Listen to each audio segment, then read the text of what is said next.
The PlayStation 5 Pro has released, and one of the obviously major questions about the PlayStation 5 Pro was how well is this thing going to sell because of the price of $700 and in many other places around the world over $1,000 after tax. Like where I live, it's $960 pre-tax. You're paying over $1,000, and that's just for the PlayStation 5 Pro console itself. That's not including the stand or the disc drive. It's even much more than that when you add all of that stuff in. So the question is, are we now in the era of expensive consoles above $500 that will still sell, and will it have a big enough market to justify making these consoles? We have a bit of information now that I would say isn't surprising. My prediction when the PS5 Pro was announced was that right off of the bat, it's going to do good. It's going to sell well. You're going to have the enthusiasts that go out there and buy it. You're going to have the fanboys that are buy anything that PlayStation puts out no matter what. And it's going to do decent out of the gates. The question is the longevity of the PS5 Pro, and will this thing still sell well going into Christmas and beyond, when you're going to be seeing probably deals for things like the Xbox Series X, the base PlayStation 5. I mean, even the Xbox Series X right now has a $50 off promo that is going on with it. We've seen some takes out there, people showing Amazon and the PS5 Pro being the top selling console, which is like, yeah, no shit, it's the top selling console. It's brand new. It just launched. And we've seen console sales decrease year over year right now across the board, PlayStation, Nintendo, and Xbox, with the consoles that were released back in 2020. So yeah, no shit, the brand new console that people have pre-ordered, have been waiting to pick up on day one, is going to be a top selling console right now. The question again is this going to be going forward into the future still selling well? And I think that opens up the door, if it is. I'm not saying it's not going to, but if it does continue to sell well at $700, that opens up the door, in my opinion, to even push forward more for next generation, the floor price of $700 for the PlayStation 6 and the Xbox for their big at-home powerful console. But we have some more information here where PlayStation has commented on the current state of the PlayStation 5 Pro. And they say here that it's actually selling better than the PS4 Pro in the same period. This is from Sony CFO Hiroki Totoki, going on record here suggesting that the PlayStation 5 Pro is selling just fine per the company's expectations. I don't think we have any numbers or anything like that. That's just what he is saying as of right now. He says here specifically that he was frank in noting that Sony didn't expect large sales going into the manufacture of the console, but says it is the high-end product targeted at core customers, so we haven't been eyeing a large sales plan to begin with. I'm under the impression that the product is performing slightly stronger than the pre-orders of the PS4 Pro during the same period, so I don't think it is adversely affecting the product's sale plan. So nothing definitive there. Again, he's under the impression.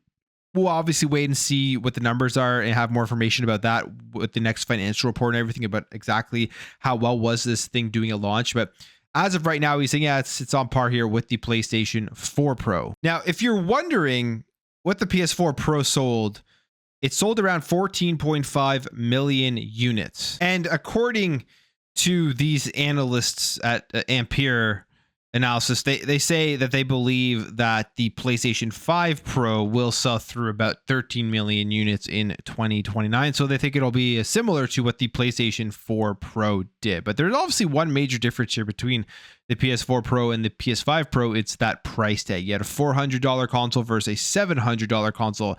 I think at $400, it's far easier to sell a pro version of a console that's going to give you more power off of the base console that had already been out for a number of years. The $700, I think that gets far more muddy in terms of, are people willing to pay that for a console? I mean, the PS5 Pro, from everything that we are hearing, is that it's a good console, but there's definitely that mixed reception here as to, is it really worth the $700? You're seeing some articles come out and say, like, it depends how close you are to the TV to really notice the difference. I think the game that is showing the best improvement right now is Final Fantasy VII. Then there are other games that the improvements just aren't as good. It does not really seem like it is worth the $700, or at least in my opinion, but for people out there, it may be. But for $700, you have to ask yourself, are they going to be able to continue with pushing this console and selling it at the rate that they think that they're doing right now at launch? If not, you'll probably see far less consoles sold by the end of this generation. And I think that's completely just going to be attributed to the price tag of it. Now, the $700 right now at launch, as they're saying, it is selling well, but you have to also think about the other thing here that happens every single time. It's a very annoying thing when it comes to the console generations. That is kind of new-ish, I would say, over the last decade or so, maybe even less than a decade. But it's because everything now is digital, online pre-orders. There's no really excitement of going into stores and midnight launches and all of that stuff, which was some of the best times during gaming, was waiting at a GameStop for a midnight launch for a game, for a console, and just getting hyped up with everybody there. All that's gone away because of the digital era. Another reason why I am sad to see the physical era dying every single day. But Scalpers, they've come in now, and it's much easier for them to kind of control the supply here by purchasing up every single piece of hardware that is out there. And stupidly, Scalpers, because I think if you thought that this was going to be flying off the shelves at $700, you weren't going to be able to pick up one of these consoles at launch. You're just probably not a very good scalper. But we are here now seeing that there's a lack of PlayStation 5 Pro shortages, and maybe scalpers were thinking that this was going to be like the launch of the Series X and the PS5 in 2020, where you couldn't get one. You had to wait very long to get one of those consoles. Obviously, we're way past that in terms of the production and the hardware, and these companies able to output these devices. And they definitely overestimated the demand of the console. And this will also play into the overall sales. So when you're thinking about the sales, there's tons of PS5 Pros on eBay. Scalpers purchased a lot of them at launch. How many? We don't know. But at the end of the day, it doesn't really matter to Sony because they're still making the money off of it. But they say here that the lack of PS5 Pro shortages means some scalpers are reselling at a loss. And specifically, they say eBay in the UK currently has numerous sellers listing the £700 console for less than its retail price. You can see some sales here for buy it now consoles on sale for $680 to $700, while others have auctions and are currently sitting at about £510 to $670. So they're taking a pretty big loss here on the console itself. And they say the situation appears to be the same in other countries, including Japan. The Otaku Research Institute reports that while the console is now seemingly sold out at most Japanese retailers, some stores were selling it throughout most of launch day without the need of a reservation. And I know from personal experience here where I live, you can walk in and get a PlayStation 5 Pro. You can go online and reserve it right now, put it in your cart, and go and pick it up the same day. There is no demand, or at least over demand, where I live in Canada for the PlayStation 5 Pro. There is no reason to go to a scalper. If a scalper purchases up a bunch of these, they're going to lose money on it, absolutely, because no one's going to go, unless they're just crazy, go on eBay and spend over asking price for a thing that you can literally walk into a store and pick up. But it's happening in Japan, it's happening in the UK, and I saw some on the United States eBay that they were selling a PS5 Pro with a $25 gift card and some other things in there, and it was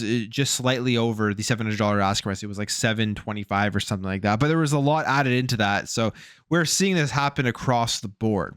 They say here on Japanese resale site Mercari, sellers are reportedly selling the console for 10,000 to 20,000 yen, more than the retail price. But Otaku Research Institute notes that because Mercari takes a 10% cut and shipping costs also have to be considered, this results in many resellers either breaking even or taking a loss. And I could say that's also happening in eBay in Canada here too, where you're seeing consoles sell at asking price. So they're taking a loss because they're shipping and all the cuts that they have to give to eBay. It says it also reports that numerous sellers on Mercari are selling for lower than retail price, stating that they're selling at a discount because multiple items were purchased. So this console is not selling as well as people had thought it was going to sell, or as well as at least the scalpers thought it was going to sell. And the PlayStation 5 Pro right now, with $700, I think is holding it back. It'll be interesting to see if this continues at any sort of fast pace when we see their financials from PlayStation in their next report, what the actual results is, what the actual determination is from PlayStation as how well it's doing comparatively and to what they were expecting. The other thing that I think this does is, if it's $700, I know I've said that like 100 times in this video, but if it sells well enough and they see and they determine that there is a market in the console market for people to go and pay 700 for a console. Will this be the floor price next generation? I think it will be. I absolutely think it will be. And I think PlayStation is kind of signaling that to the market, to their investors, that this potentially is going to be the floor price going forward, because they are mentioning here as well that the price has not had a negative impact on these sales. They say in terms of the pricing, many people made different comments on that, but pricing on the PS5 Pro has not had a negative impact. I don't think. Again, it's not definitive. They're right now just guessing, and they also say it's for hardcore users are the target for this hardware. So I don't know. To me, that's kind of like PlayStation out there signaling to investors, to the markets, to consumers that, yeah, I mean, $700, you guys are buying it. We put it out there. You guys are buying it. Start expecting more of this price point going forward with our future consoles with the PlayStation 6. So then if that is the case, does Xbox stay in that lane as well? Do they put out their next big at-home console for $700? We know Sarah Bond is already touting it to be the biggest generational leap, and people are expecting that console to just be a big jump from the Series X in terms of just sheer raw power. Now, I don't think the actual hardware power is going to be the major thing that these companies focus on next gen. It's going to all be about PSSR. It's going to be about the thing that Xbox puts in there is the AI upscaling, the machine learning. All that stuff is going to be what the buzzwords are that they focus on to show that you can get just great results without having to have an insane amount of teraflops. But are they still going to be launching these things at the higher price point? The PS5 Pro, I think, will have a big effect on what the decision is going forward. And it'll be interesting to see how many people are okay with that if the next generation launch starts at 700.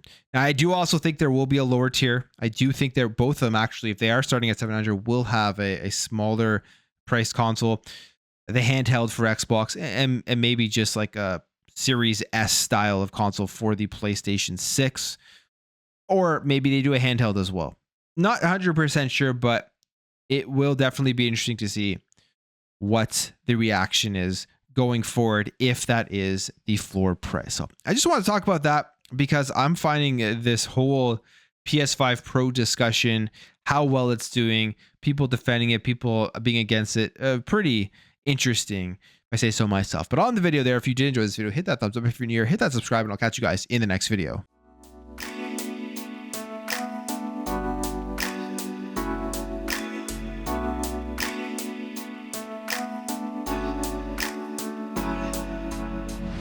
Bye.